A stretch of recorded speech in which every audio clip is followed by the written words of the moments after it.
لبيك اللهم لبيك لبيك لا شريك لك لبيك إن الحمد والنعمة لك والملك لا شريك لك لبيك اللهم لبيك لا شريك لك لبيك إن الحمد والنعمة لك والملك لا شريك لك। হজ হলো নির্দিষ্ট মাসে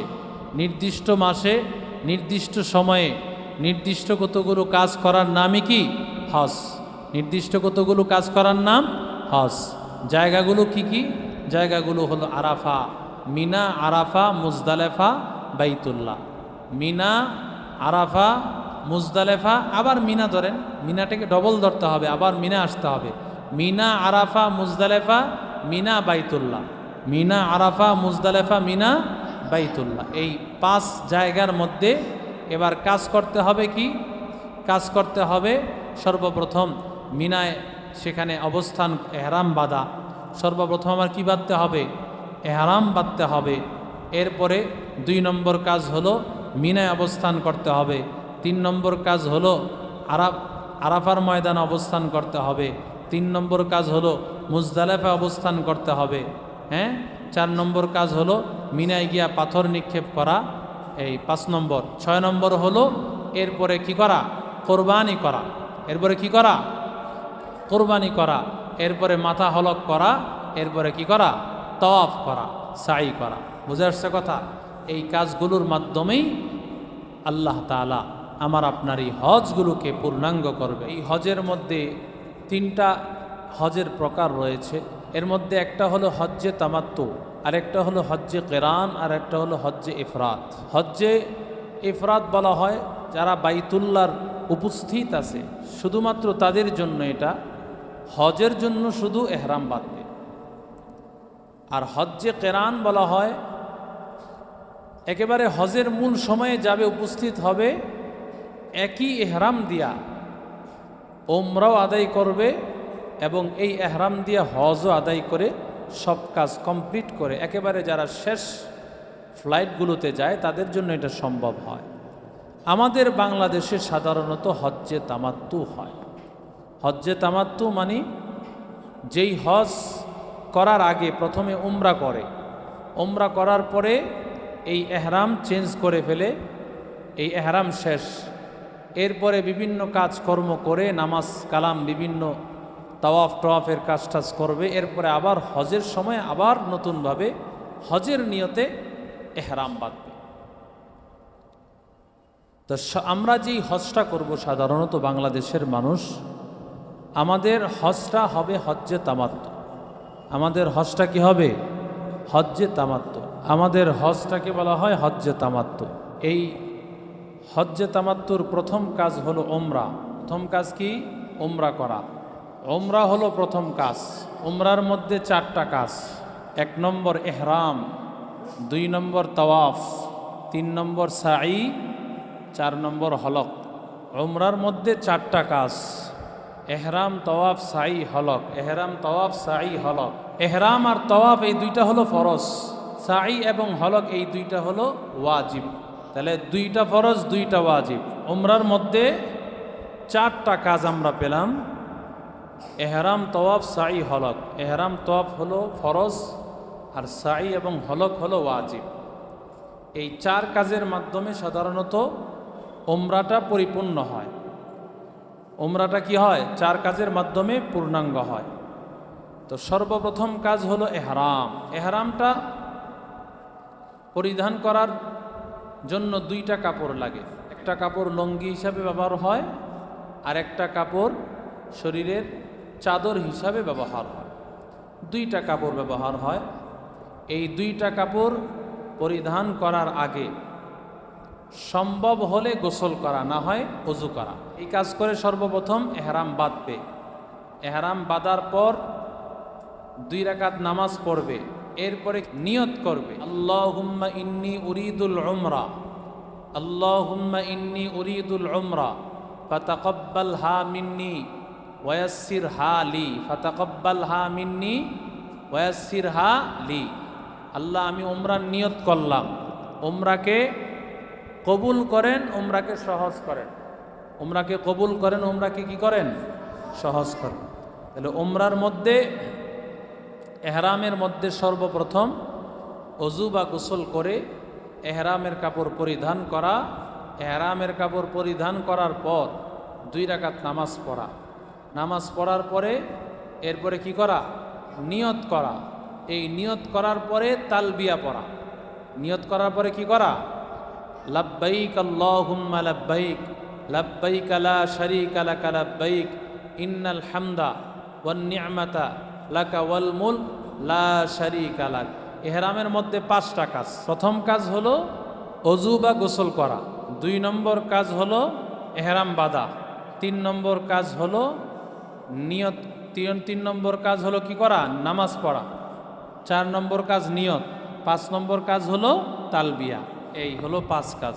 এহরামের মধ্যে 5টা কাজ। প্রথমে অজু বা গোসল করবে, সম্ভব হলে গোসল, না হয় অজু।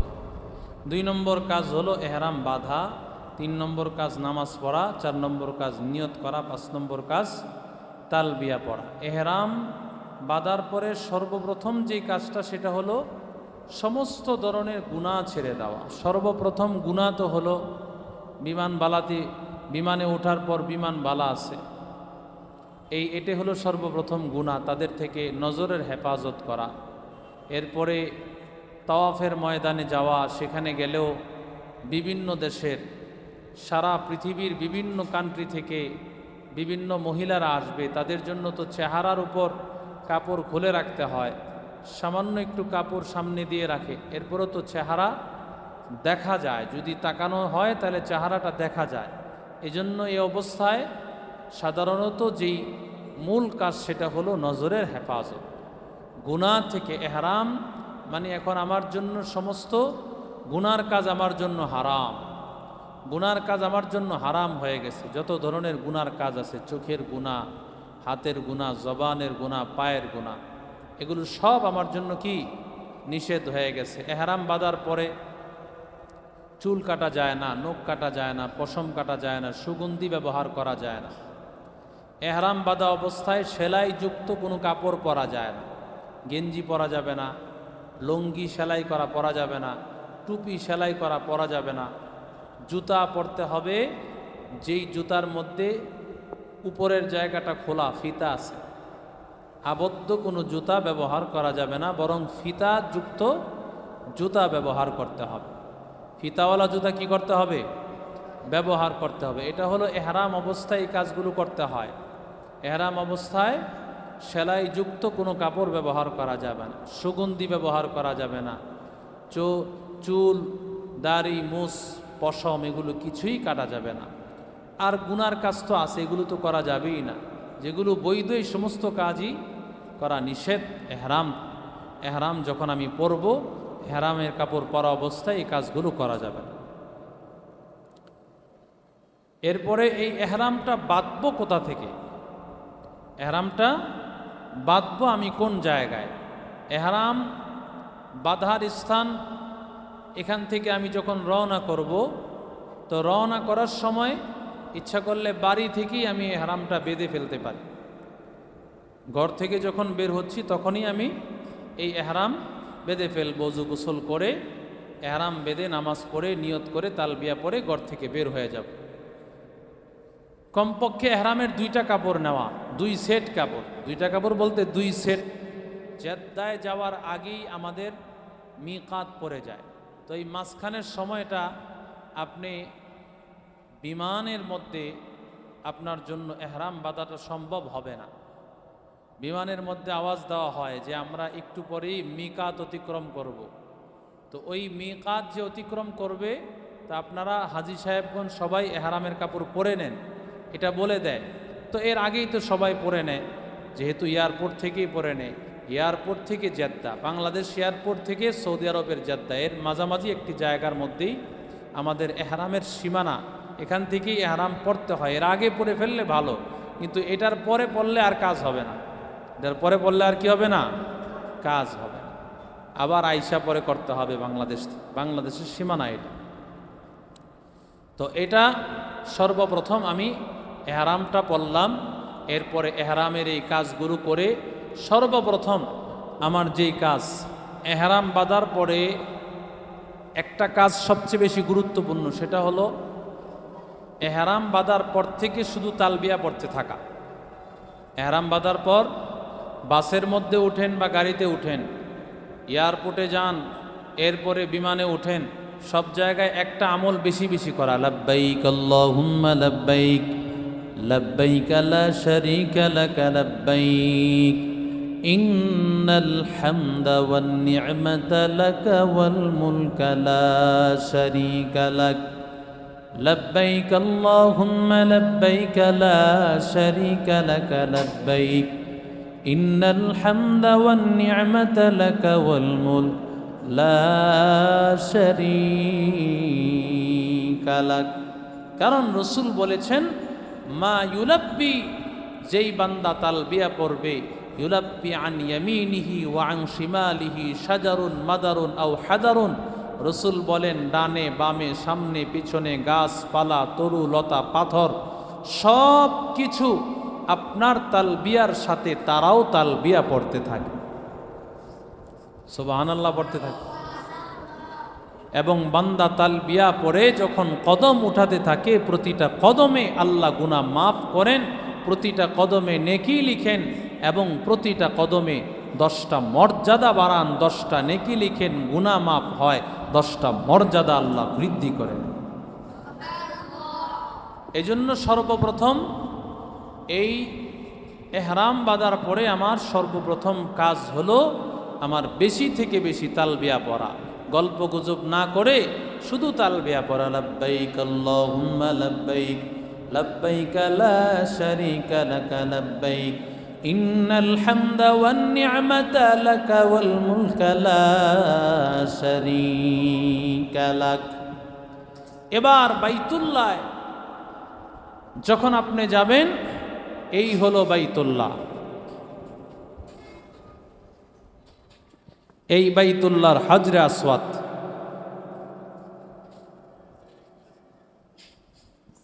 মাকাম ইব্রাহিম,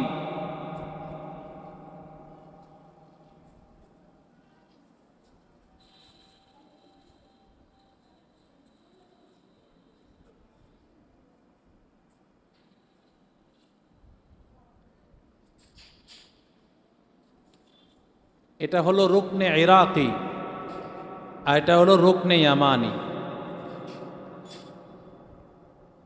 হাজরে আসওয়াদ, মাকাম ইব্রাহিম, রুকনে ইরাকি, রুকনে ইয়ামানি, এই 4টা কর্নার, এই 4টা কর্নার 4 জায়গায়। বুঝে আসছে কথা? তো হজরে আসওয়াদ, আর এটা হলো হাতিমে কাবা। এই যে খালি জায়গাটা দেখতেছেন, এটা হলো হাতিমে কাবা। এই জায়গাটা মূলত কাবার অংশ। হাতিমে কাবা মানে কাবারই অংশ। এটা কাবা যখন বানাতে গিয়েছে সর্বশেষ, তো এই জায়গাটা বানানোর সময় আর টাকা পয়সা তাদের ছিল না, হালাল টাকা ছিল না, বিধায় এই জায়গাটা আর বানানো হয় নাই। এর পরবর্তীতে এই জায়গাটা এইভাবেই খালি রেখে দেওয়া হয়েছে। এই জায়গাটা আর কি করা হয় নাই, এটার মধ্যে আর ভবন করা হয় না। এখনো পর্যন্ত এই জায়গাটা খালি আছে। এখানে নামাজ পড়া আর ভেতরে নামাজ পড়া সমান। তো সর্বপ্রথম আমি হজের সফর করে এই হজরে আসওয়াদের সামনে দাঁড়াবো, হজরে আসওয়াদের সামনে দাঁড়াবো। এই হজরে আসওয়াদের সামনে যাওয়ার আগ পর্যন্ত ওই যে আমার তালবিয়ার কাজ চলতে থাকবে, লাব্বাইক আল্লাহুম্মা লাব্বাইক লাব্বাইক লা শারীকা লাক লাব্বাইক ইন্নাল হামদা ওয়ান নি'মাতা লাক ওয়াল মুলকা লা শারীকা লাক। হজরে আসওয়াদ আসার আগ পর্যন্ত আপনি এই তালবিয়া পড়তেই থাকবেন। এখানে আইসা, হজরে আসওয়াদে আইসা, সামনে আইসা সর্বপ্রথম এইভাবে আল্লাহু আকবার, নামাজের হাত ওঠানোর মতো আল্লাহু আকবার করে হাত উঠাবেন। হাত উঠাইয়া এরপরে এই হাতের আঙ্গুলের মধ্যে চুমা দিবেন, বিসমিল্লাহি আল্লাহু আকবার বলে এইভাবে চুমা দিয়া আপনি তাওয়াফ শুরু করবেন। এই হজরে আসওয়াদ থেকে শুরু হবে, বাইতুল্লাহ থাকবে বাম দিকে। এই যে দেখতেছেন আমার এখন বাম দিকে না বাইতুল্লাহ? বাইতুল্লাহ থাকবে কোথায়? বাম দিকে। বাইতুল্লাহ কোথায় থাকবে? বাম দিকে। হাজর আসওয়াদ থেকে শুরু হবে, আইসা শেষ হবে এক চক্কর, আবার আরেক চক্কর, 2, 3, 4, 5, 6, 7, 7 চক্করে একটা তোয়াফ। 7টা চক্করে কি একটা তোয়াফ হয় নাকি এক চক্করে এক তোয়াফ? 7টা চক্কর দিলে পরে একটা তোয়াফ হয়। 7 বার ঘুরলে এখান থেকে নিয়ে হজর আসওয়াদ থেকে শুরু করবে, আবার হজর আসওয়াদ এক চক্কর, আবার হজর আসওয়াদ থেকে শুরু করে আবার হজর আসওয়াদ 2, আবার হজর আসওয়াদ থেকে নিয়ে হজর আসওয়াদ 3, এইভাবে 7 বার। 7ম বার এসে এখানে শেষ করবে। প্রথম চক্করে, দ্বিতীয় চক্কর, তৃতীয় চক্কর, চতুর্থ চক্কর, এগুলোর মধ্যে নির্দিষ্ট কোনো দোয়া নাই। তবে ওলামায়ে কারাম বলেন সর্বপ্রথম চক্করে চাইলে সুবহান আল্লাহ পড়বেন। প্রথম চক্করে কি সুবহান আল্লাহ, দ্বিতীয় চক্করে আলহামদুলিল্লাহ, তৃতীয় চক্করে আল্লাহু আকবার, চতুর্থ চক্করে লা ইলাহা ইল্লাল্লাহ, পঞ্চম চক্করে দুরূদ শরীফ, ষষ্ঠ চক্করে ইস্তিগফার, সপ্তম চক্করে দোয়া সুবহান আল্লাহ। প্রথম চক্করে সুবহান আল্লাহ, দ্বিতীয় চক্করে আলহামদুলিল্লাহ, তৃতীয় চক্করে আল্লাহু আকবার, চতুর্থ চক্করে লা ইলাহা ইল্লাল্লাহ, পঞ্চম চক্করে দুরূদ শরীফ, ষষ্ঠ চক্করে কি ইস্তিগফার, আর সপ্তম চক্করে দোয়া করতে থাকে। ঠিক আছে? এই 7টা চক্করের মধ্যে 7 কাজ। 7 চক্করে কয় কাজ? 7 কাজ। কেউ কেউ বলেছেন চাইলেই 7 চক্করের মধ্যে আপনি 41 বার সূরা ইয়াসিন পড়তে পারেন, অথবা আপনি চাইলে 100 বার সূরা ফাতিহা পড়তে পারেন, অথবা চাইলে 100 বার সূরা ইখলাস পড়তে পারেন, অথবা চাইলে 100 বার সূরা ইউনুস পড়তে পারেন। এই সূরতগুলো আছে, আপনি চাইলে যেটা ইচ্ছা সেটাই পড়তে পারবেন। সূরা ফাতিহাও 100 বার পড়লেন, অথবা সূরা ইখলাস 100 বার পড়লেন, অথবা সূরা ইয়াসিন 41 বার পড়লেন, সূরা ইউনুস 100 বার পড়লেন, যেটাই পড়েন পড়া যাবে। বুঝে আসছে কথা? এই 7 চক্কর দিলে একটা তওয়াফ হবে। এই তওয়াফ করার পরে জমজমের পানি পান করব। কিসের পানি? আচ্ছা, এখানে এই যে আমরা তওয়াফ করলাম, তওয়াফ করার মধ্যে একটা কাজ আছে। প্রথম 3 চক্করে রমল করা। প্রথম 3 চক্করে কি? এর নাম রমল। আমি আইসনা মিয়া, এর নাম কি? রমল করা। এইভাবে রমল করা। এই রমলটা কেন করেছে সাহাবীরা? রসুল বুঝাইছেন, সাহাবীরা তোমরা একটু টান টান হয়ে চলো, কাফেররা যেতে দেখে আরে মুসলমানগো তো সাধারণ পাওয়ার না দেখা যায়, এরা কি একটু কি শক্তিশালী মানুষ। তো এই জন্য প্রথম 3 চক্করে রমল করা। তো এখন আপনি বাইতুল্লাহ গেলে দেখবেন ভিড় অনেক, সেখানে আপনি রমল করতে হইলে 2 তলায়, নাহলে 3 তলায়, না হলে একেবারে শেষ দিকে যেতে হবে যেখানে মানুষের ভিড় কম। যদি রমল করতে যান 2 তলা গেলে জায়গা অনেক বেশি হবে, 1 চক্কর দিতে গেলে কি জান বাইরে হয়ে যাব। আবার 3 তলায় হলে আরও কি হবে? দূর হবে। চতুর্থ তলা হলে আরও দূর হবে। এই বাইতুল্লাহটা তো এমনি এমনি তালা করছে, তাহলে আপনি যত তালা উপরে উঠবেন আপনার জায়গার দূরত্ব বাড়বে বেশি। তো প্রথম 3 চক্করে কি করা? রমল করা। কি করা? এরপরে যে কাপড়টা পরব এই 3 চক্করে ইস্তেরাব করা। কি করা? ইস্তেরাব মানে হলো এই যে ডান বগল থেকে নিচ দিয়া কাপড়টা বের করে বাম কাঁধের উপর রাখবে, বাম বগল থেকে নিচ দিকে নিয়া বাম কাঁধের উপর রাখবে। এটা অনেকে হুদাই রেখা দেয়, মানে এমনি চলতেছে রেখা দেয়। এটা কিন্তু অন্য সময়ের কাজ না, শুধুমাত্র তওয়াফের 3 চক্করের কাজ। তওয়াফের 7 চক্করের মধ্যে প্রথম 3 চক্করের মধ্যে এই কাজ, যে প্রথমে 3 চক্করের মধ্যে এইভাবে ডান বগলের নিচ দিয়া কাপড় বের করে বাম কাঁধের উপর রেখে দিবে। এটাকে বলা হয় ইস্তেরাব। এটাকে কি বলা হয়? ইস্তেরাব। তো যাই হোক, আমরা এইভাবে 7 7টা চক্কর দিয়ে যখন আমরা তওয়াফের কাজ পরিপূর্ণ করলাম, এবার আমি জমজমের পানি পান করার জন্য যাব। জমজমের পানি পান একেবারে কলিজা পুড়িয়া খেতে হবে। কথা বুঝছেননি ভাইরা? একেবারে তৃপ্ত সহকারে পানি পান করে কিছু পানি নিয়ে মাথায়, কিছু নিয়ে মুখে লাগাবে, কিছু দাড়িতে লাগাবে। এটা সুন্নত। এই পানিটা, জমজমের পানিটা একটু হালকা পানি নিয়ে মুখে লাগাবে, মাথায় লাগাবে, সম্ভব হলে শরীরের মধ্যে একটু হালকা হালকা পানি লাগায় দিবে। এরপরে মাকাম ইব্রাহিমের সামনে দাঁড়ায় 2 রাকাত নামাজ পড়বে। এখানে দাঁড়ায় কি করবে? 2 রাকাত নামাজ পড়বে। এখানে কাছাকাছি জায়গা না হতে পারে, একটু দূরে গিয়া এটার কাছাকাছি জায়গায় পড়বে। এই বরাবর আপনি জায়গা না পেতে পারেন, মানুষ তো এখানে খুঁটি গেটতে বসে রয়েছে না, এখানে তো বহুত মানুষ বসা, আপনি এখানে চান্স পাবেন না। তো একটু দূরে গিয়ে কাছাকাছি জায়গায় পড়তে পারেন, অথবা আপনি হেরেমের যে কোনো জায়গায় পড়লেও হবে। মাকাম ইব্রাহিমের কাছাকাছি জায়গায় অথবা হেরেম শরীফের যে কোনো জায়গায় পড়লেই হবে। তো এই 2টা কাজ আমার হয়ে গেল। এই 2 কাজের পর এখন আমি যাব সাই করতে। কোথায় যাব? সাই করতে।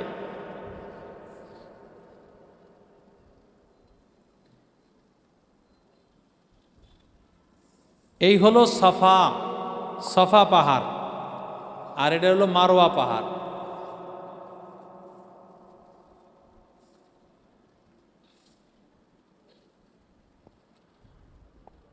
এই সফা পাহাড় থেকে শুরু করবে মারওয়ায় 1 চক্কর, মারওয়া থেকে শুরু হবে, সাফা এসে শেষ হবে 2, আবার সফা থেকে শুরু হবে, মারওয়া শেষ হবে কত? 3, আবার মারওয়া থেকে শুরু, সাফা এসে শেষ কত? 4, আবার সাফায় শুরু, মারওয়ায় শেষ কত হইল? 5, আবার মারওয়ায় শুরু, সাফায় শেষ কত? আবার সফায় শুরু, মারওয়া শেষ কত? তাহলে শুরু হবে সফায়, শেষ হবে মারওয়ায়। শুরু হবে কি? সফা কি পাহাড়? সফা পাহাড়। সাফা পাহাড় কয় মানুষ বাংলায় সৎকে সা বলে, কিন্তু সফা মারওয়া। এই পাহাড়ের উপর উঠে বাইতুল্লাহর দিকে তাকাবে। এই পাহাড়ে উঠা বাইতুল্লাহর দিকে তাকাবে। এই হলো বাইতুল্লাহ, এই যে এটাই হলো বাইতুল্লাহ। এখানে সাফা, এখানে মারওয়া। তো আপনি এখানে দাঁড়ালে এটা দেখা যাবে না? এই বাইতুল্লাহ দেখা যাবে। এই বাইতুল্লাহর দিকে তাকায় একটা দোয়া করবে, ইন্নাস সাফা ওয়াল মারওয়াতা মিন শাআইরিল্লাহ, ইন্নাস সাফা ওয়াল মারওয়াতা মিন শাআইরিল্লাহ। এই কোরআনের এই আয়াতটা তেলাওয়াত করবে। সফা পাহাড়ের উপর দাঁড়ায়া এই আয়াতটা তেলাওয়াত করে শুরু করবে। এই সফা মারওয়া মাঝামাঝি জায়গায় ওই সুবহান আল্লাহ, আলহামদুলিল্লাহ, আল্লাহু আকবার যেগুলো তওয়াফের মধ্যে পড়া হয়, এগুলো এখানেও পড়া যাবে। বুঝে আসছে কথা? এই 7টা চক্করে আমরা তওয়াফের মধ্যে যেগুলো পড়ব, সাইর মধ্যে এগুলো পড়ব। আর এখানে ঈশা দৌড় দিতে হবে। বুঝে আসছে কথা? হ্যাঁ, এই যে এখানে ঈশা সবুজ বাতি থাকবে, সেখানে সবুজ বাতি থাকবে। এই সবুজ বাতির জায়গায় পুরুষেরা দৌড় দিবে, মহিলারা নয়। কে দৌড় দিবে? পুরুষেরা এতটুকু জায়গায় দৌড় দিবে। এই যে মাঝে একটু জায়গা, এই সবুজ বাতি থাকবে, এই জায়গাগুলোতে শুধু দৌড় দিবে, আর বাকি জায়গাগুলোতে স্বাভাবিক হাঁটবে। বুঝে আসছে কথা? আর এখানে আইসা মারওয়ায় আইসা আবার দোয়া করবে। সফা পাহাড় থেকে শুরু করবে, সর্বশেষ মারওয়া পাহাড়ের উপর যখন শেষ হবে, যখন সাই শেষ হবে, এখানে এসে কি করবে? দোয়া করবে। এখানে এসে কি করবে? মারওয়া পাহাড়ের উপর দাঁড়ায়া দোয়া করবে। এরপরে হলক করে ফেলবে, মাথা কি করবে? হলক করে ফেলবে। আল্লাহ রসুল বলেছেন, রহিমাল্লাহুল মুহাল্লিকিন, আল্লাহ হলককারীর উপর রহম করুন। মাথা হলক করা যায় অথবা একেবারে ছোট ছোট করা যায়, কিন্তু হলককারীর জন্য রসুল আলাদা করে দোয়া করেছেন যে আল্লাহ হলককারীর উপর রহম করুন। আল্লাহ হলককারীর উপর কি করুন? রহম করুন, দয়া করুন। আল্লাহ হলককারীর উপর মাথা যে মুন্ডায় ফেলে, তাহলে মাথা মুন্ডানো ভালো না খারাপ? কথা কয় না। মাথা মুন্ডানো ভালো না খারাপ? ভালো জিনিস। এটা বাইতুল্লাহর একটা নিদর্শন।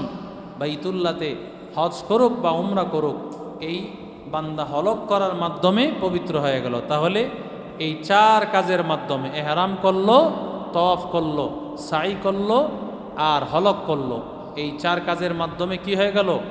উমরা শেষ। 4 কাজের মাধ্যমে কি শেষ? উমরা শেষ। এবার উমরা শেষ হওয়ার পর যেই বাকি দিনগুলো থাকবে, এই দিনগুলোর মধ্যে সর্বপ্রথম কাজ 5 ওয়াক্ত নামাজ হেরেম শরীফে গিয়ে পড়া। সর্বপ্রথম কাজ কি? 5 ওয়াক্ত নামাজ হেরেম শরীফে গিয়ে পড়া। কারণ হেরেম শরীফের সারা ঘরেও পড়তে পারে, হেরেম শরীফের বাহিরে ছোট ছোট মসজিদ আছে, সেখানেও পড়তে পারে।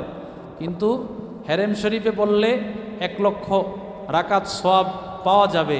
কিন্তু সাধারণ মসজিদে পড়লে, বাইতুল্লাহ ছাড়া অন্য কোনো মসজিদে পড়লে তো সেই সওয়াব হবে না, ঘরে পড়লে তো সেই সওয়াব হবে না। তাহলে আমাকে সর্বপ্রথম কাজ, উমরা শেষ হওয়ার পরে সর্বপ্রথম কাজ 5 ওয়াক্ত নামাজ জামাতের সাথে হেরেম শরীফে গিয়ে পড়া। 5 ওয়াক্ত নামাজ জামাতের সাথে হেরেম শরীফে গিয়ে কি করতে হবে? আমার পড়তে হবে। 2 নম্বর কাজ, দৈনিক 7টা তওয়াফ করা, 5টা তওয়াফ করা। দৈনিক কয়টা? 5টা তওয়াফ। 5টা তওয়াফ মানে 5 7 35, মানে 35 বার চক্কর দিলে 5টা তওয়াফ হইব, ঠিক না? কারণ 7 চক্করে একটা তওয়াফ। 7 চক্করে কি? একটা তওয়াফ। 7 চক্করে, এই চক্করে এগুলো করতে গেলে আবার কি লাগবে না? এহরাম লাগবে না। স্বাভাবিক তওয়াফ করতে গেলে কি লাগবে না? এহরাম লাগবে না। এহরাম ছাড়াই করতে হবে। শুধুমাত্র উমরা বা হজের জন্য যখন তওয়াফ করবে, ঠিক ওই সময় কি লাগবে? ওই সময় এহরাম বেঁধে এরপরে নিয়মকানুনগুলো মেনে। কিন্তু স্বাভাবিক যদি আপনি নফল তওয়াফ করেন, সেই সময় এই রমলও করা লাগবে না, ইস্তেরাবও করা লাগবে না। বুঝে আসছে কথা? স্বাভাবিকভাবে আপনি এই তওয়াফগুলো করতে পারবেন। তাহলে এই উমরার যে কাজগুলো আমাদের পূর্ণাঙ্গ হয়ে গেল। উমরার পরে আমরা প্রতিদিন কমপক্ষে 5টা তওয়াফ করার চেষ্টা করব এবং প্রতিদিন বাইতুল্লাহ শরীফে গিয়ে আমরা নামাজ আদায় করার চেষ্টা করব প্রতিদিন। এরপরে হজের দিন গুনতে থাকবে।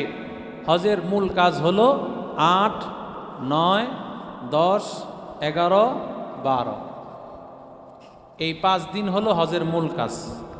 হজের মূল কাজ কয় দিন? নির্দিষ্ট মাসে, নির্দিষ্ট দিনে, নির্দিষ্ট সময়ে নির্দিষ্ট কিছু কাজ করাকেই হজ বলা হয়। হজ কারে বলে? নির্দিষ্ট মাস, নির্দিষ্ট দিন, নির্দিষ্ট সময়, নির্দিষ্ট কাজ।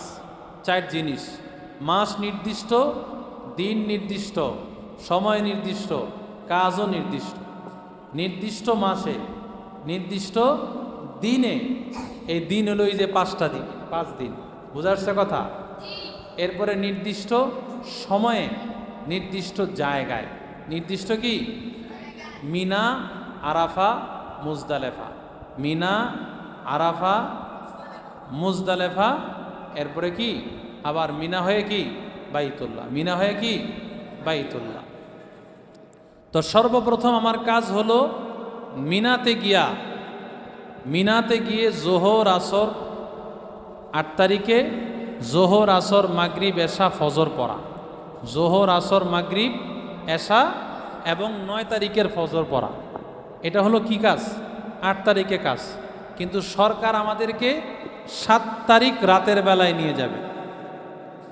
7 তারিখ কখন নিয়ে যাবে? রাতের বেলায় নিয়ে যাবে। কেন? কারণ একসাথে সবাইকে নিয়ে যাওয়া সম্ভব হয় না, বিদায় রাত থেকেই মানুষ নেওয়া শুরু করতে হয়, যাতে করে সমস্ত মানুষগুলো গিয়ে কি করতে পারে? সময় মতো উপস্থিত হতে পারে। এই জন্য আপনাকে 7 তারিখ রাতের বেলায় হোটেল ছেড়ে চলে যেতে হবে। 7 তারিখ কি? রাতের বেলায় চলে যাবেন। তো চলে যাওয়ার আগে ওই যে এহরাম বাঁধবেন, যখন আপনি প্রথমে অজু বা গোসল করে নেবেন। অজু গোসল করে নিয়ে এহরামের কাপড় পরিধান করে 2 রাকাত নামাজ পড়ে নিয়ত করে এরপরে তালবিয়া পড়ে এরপরে আমি কি করব? গাড়ির অপেক্ষায় থাকব। এই অপেক্ষাটা অনেক কঠিন হয়। অনেক সময় এই দাঁড়ানো মাত্র গাড়ি চলে আসে। অনেক সময় 2 ঘন্টা 3 ঘন্টাও পার হয়ে যায়। এই সময় ধৈর্যের পরিচয় দেওয়া, কারণ সরকারি সিস্টেম অনেক সময় জ্যামের কারণে, তাদের সিস্টেমের কারণে গাড়িগুলো আসতে পারে না।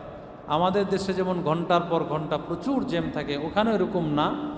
কিন্তু হজের সময়টাতে তো বিশাল লক্ষ লক্ষ মানুষের সমাগম। আমাদের এখান থেকে এত মানুষ, সারা পৃথিবী থেকে কত মানুষ সেখানে সমাগম হয়। তো এতগুলো মানুষের এই কার্যক্রমগুলো একই জায়গায়, সবাই তো এই মিনাই, সর্বপ্রথম সবাই তো মিনাই যাবে, কথা বুঝে আসছে? তো একই জায়গায় যাবে। তো এই জন্য এই জায়গায় যেতে গিয়ে সাধারণত গাড়ি আসতে কখনো লেট হয়। এই লেট হওয়ার ক্ষেত্রে কোনো সময় আমরা এই কাজ করব না যে মুআল্লিমকে গালিগালাজ করা। যিনি মুআল্লিম থাকেন, যিনি হজের দায়িত্বে থাকেন, ওনাকে গালিগালাজ করা, এই কাজ আমরা করব না। কারণ এটা ওনার হাতে নাই, উনি নিজেও জানেন না। ওনাকে সময় দেওয়া 5টায়, কিন্তু এটা আসছে 7টায় 8টায়, উনি নিজেও জানেন এটা ওনার হাতে কিছু নেই। এটা একমাত্র সরকারি পক্ষ থেকেই এই সিস্টেমগুলো করা। তো আমরা 7 তারিখ রাতের বেলায় আমাদেরকে উঠতে হবে। 7 তারিখ রাতের বেলায় উঠে আমরা সেখানে মিনায় অবস্থান করব। তো মিনায় আমরা অবস্থান করব ফজর, জোহর, আসর, মাগরিব, এশা আমাদেরকে থাকতে হয় পরের দিন ফজর পর্যন্ত। 9 তারিখ কি পর্যন্ত? মিনায় গিয়ে থাকব 9 তারিখ ফজর পর্যন্ত। 9 তারিখ ফজর পর্যন্ত জোহর, আসর, মাগরিব, এশা, ফজর, এই 5 ওয়াক্ত নামাজ পড়ে। জোহর, আসর, মাগরিব, এশা, ফজর।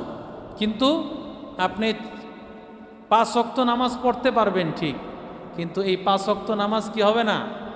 হ্যাঁ, ওই যে ফজরটা প্রথম গিয়ে যে 8 তারিখে ফজর পড়লেন, এই 8 তারিখের ফজর তো কিনা মিনার ফজর না, কারণ এই ফজর তো আপনার বাইতুল্লায় পড়ে আসার কথা। সিস্টেমের কারণে আপনি ফজর এখানে এসে পড়লেন। তো যাই হোক, এখানে আপনি ফজর, জোহর, আসর, মাগরিব, এশা পড়লেন, কিন্তু 8 তারিখে যে ফজর মিনায় পড়ে যাওয়ার কথা সেটা আর হবে না। এখানেও সরকারি সিস্টেম অনুযায়ী আপনাকে রাতের বেলায় নিয়ে যাবে আরাফার ময়দানে। রাতের বেলায় কই নিয়ে যাবে? আরাফার ময়দানে। এই 9 তারিখ আরাফা। 9 তারিখ কি? আরাফা। হজের সবচাইতে বড় কাজই হলো আরাফা। আরাফার ময়দানে কেউ যদি অবস্থান না করে তার হজ হয় না। আরাফার ময়দানে অসুস্থ ব্যক্তি যারা আছে, একেবারে মুমূর্ষ ব্যক্তি, এদেরকে 1 মিনিটের জন্য হলেও আরাফার ময়দানে অ্যাম্বুলেন্স দিয়ে আইনা আবার নিয়ে যায়। কেন? কারণ এখানে অবস্থান করাটা সামান্য সময়ের জন্য হলেও ফরজ। এটা না হলে কি হবে না? হজ হবে না। এই আরাফায় অবস্থান করবে। আরাফায় যাওয়ার পর সর্বপ্রথম কাজ হলো আরাফায় গিয়া কমপক্ষে 3 ঘন্টা ঘুমানো, 11টা পর্যন্ত ঘুমানো। কমপক্ষে কয়টা পর্যন্ত? 11টা পর্যন্ত আরাফার ময়দানে গিয়ে কি করব? ঘুমাবো। ঘুমানোর পর এবার 11টা থেকে নিয়ে জিকির, আজকার, তাসবিহ, তাহলিল পড়া, জোহরের নামাজ সেখানে আদায় করা, আসর পড়া। বুঝা যাচ্ছে কথা? এরপরে আসরের নামাজ থেকে নিয়ে আমরা আরাফার ময়দানে খুব বেশি কান্নাকাটি করব। হাদিস শরীফের মধ্যে আসছে, আরাফার ময়দানে আল্লাহ তাআলা এই ময়দানের সমস্ত নবীদেরকে নিয়েছেন। সব নবীরা আরাফাতে গিয়েছেন, এমন কোনো নবী নেই যে নবী কি যায় নাই? আরাফাতে যায় নাই। আরাফার ময়দানে আল্লাহ তাআলা এত পরিমাণে বান্দাকে মাফ করেন, এত পরিমাণে বান্দাকে ক্ষমা করেন যে অন্য কোনো দিন এই পরিমাণ ক্ষমা আল্লাহ তাআলা আর করেন না। আরাফার ময়দানে যেই পরিমাণ ক্ষমা বান্দাকে আল্লাহ করেন, এবং শয়তান আফসোস করতে থাকে, আরে আমি ওরে জাহান্নামী বানানোর জন্য এত চেষ্টা করতেছি, অথচ ও তো জান্নাতি হয়ে গেল, ও তো আল্লাহর জান্নাত কামায় ফেলল। আরাফার ময়দানে এই বান্দা থাকবে মাগরিবের আগ পর্যন্ত। মাগরিব না পড়ে চলে যাবে আরাফা থেকে। মাগরিব না পড়ে আরাফা থেকে চলে যাবে মুজদালেফায়। কোথায়? মুজদালেফাতে চলে যাবে। মুজদালেফার ময়দানে চলে যাবে আরাফার ময়দান থেকে, মাগরিব না পড়ে চলে যাবে। কোন নামাজ না পড়ে? মাগরিব নামাজ না পড়ে চলে যাবে। মুজদালেফায় গিয়া একসাথে মাগরিব এশা পড়বে। মুজদালেফায় গিয়ে একসাথে কি করবে? মাগরিব এশা একসাথে পড়বে। একসাথে নামাজ পড়ার বিধান নাই শরীয়তে। শরীয়তে ওয়াক্ত মতো নামাজ পড়া, নামাজের নিয়ত করা, নামাজের ওয়াক্ত, যেই ওয়াক্ত অনুযায়ী নামাজ পড়তে হবে। ওয়াক্ত ছাড়া নামাজ পড়লে সেই নামাজ হয় না। হ্যাঁ, কাজা হয়ে গেলে ভিন্ন কথা, নামাজ কাজা হয়ে গেছে, কিন্তু আপনি ওয়াক্ত ছাড়া একসাথে দুই নামাজ মিলিয়ে ফেলবেন, এটার বিধান নাই। যে আপনি এখন ধরেন মাগরিবের রক্ত হয় নাই, আপনি মনে চাইলো যে আপনি মাগরিবের নামাজ পড়ে ফেললেন, আসরের সাথে মাগরিব পড়ে ফেললেন, হবে না? হবে না। শুধুমাত্র আল্লাহ তাআলা বাইতুল্লাতে সিস্টেম রেখেছেন, বাইতুল্লাতে আল্লাহ তাআলা এই নিয়ম রেখেছেন যে বান্দা একসাথে দুই নামাজ আদায় করতে পারবে। এটা অন্য কোনো ক্ষেত্রে আল্লাহ তাআলা রাখেন না। এই জন্য জমা বাইনাস সালাতাইন, দুই নামাজ একসাথে পড়া, এটা শুধুমাত্র বাইতুল্লাহর বৈশিষ্ট্য। শুধুমাত্র কোন জায়গার বৈশিষ্ট্য? বাইতুল্লাহ। তাহলে আমি মুজদালেফার ময়দানে চলে যাব। কোথায় চলে যাব? মুজদালেফায়। মুজদালেফায় গিয়ে সেখানে মাগরিব এশারের নামাজ পড়ে এরপরে কিছু সময় আমরা রেস্ট নিব। ফজরের নামাজের আগেই উঠে যাব। আর মুজদালেফার ময়দানে গিয়ে পাথর সংগ্রহ করতে হবে। কি সংগ্রহ করতে হবে? কারণ শয়তানরে মারবেন না, ইবলিশ শয়তান অপেক্ষা করতেছে, আর একে কি করবেন? পাথর মারবেন। কি করতে হবে? পাথর মারতে হবে। এই পাথর সংগ্রহ করতে হবে মুজদালেফা থেকে। কোন জায়গা থেকে? এই মুজদালেফা থেকে ফজরের নামাজ পড়ে এই সন্ধ্যা এই রাত্র থাকতে থাকতেই ফজরের নামাজটা পড়েই রওনা করবেন এই মিনায়। সবচেয়ে কঠিন জায়গা দেখেন, এখানে এই যে মিনা থেকে শুরু করছেন, ঘুম নাই এই অবস্থায় মুজদালেফায় এখানে গিয়াও খোলা আকাশের নিচে আর কি ঘুম হবে? খোলা আকাশের নিচে কি ঘুম হবে? আল্লাহ এ বাইতুল্লাহর এই কাজগুলোকে মূলত রাখছেন হাসরের ময়দানের এক চিত্র আল্লাহ তুলে ধরেছেন। তবে সেখানে গিয়া অনেকে অনেক আরাম খোঁজে, আরাম আয়েশ খুঁজলে তো আর বাইতুল্লাহর যেই আসল মহত্ব, বাইতুল্লাহর যেই ভালোবাসা, এটা দিলে আসবে না। তো আমি যখন মুজদালেফার ময়দানে ফজরের নামাজ রাত্র থাকতেই পড়ে সেখান থেকে আমি সরাসরি চলে আসব মিনায়। সরাসরি চলে আসবো কোথায়? মিনায়। সেখানে 3 জন শয়তান দাঁড়ায় রয়েছে। কয় শয়তান? জামারায়ে উকবা, জামারায়ে উস্তা, জামারায়ে সুফলা। একটা শয়তান হলো বড় শয়তান, মাজারো শয়তান, ছোট শয়তান। বুঝে আসছে কথা? এই বড় শয়তান, মাজারো আর ছোট।